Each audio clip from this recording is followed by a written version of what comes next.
How much have RX8 owners paid for their car? Well, let's find out. In my survey, there were a total of 264 participants and only 2 people bought the RX8 between $25,000 and $30,000.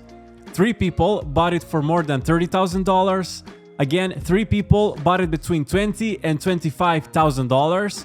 5 people bought it between $15,000 and $20,000. 7 people bought it for less than $500. 10 people bought it between $500 and $1,000. 12 people bought it between $8,000 and $9,000. 15 people bought it between $7,000 and $8,000. 18 people bought it between $6,000 and $7,000. 22 people bought it between $1,000 and $2,000. 24 people bought it between $10,000 and $15,000. 29 people bought it between $4,000 and $5,000.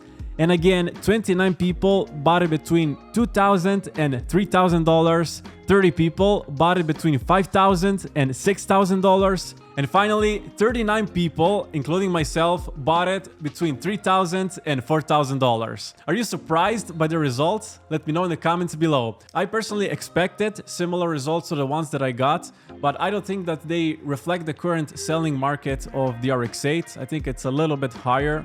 Although, what price outlook can we expect for the RX8 in the long run? Will it go up like the RX7, or will it go even lower and we'll see even cheaper prices for the RX8?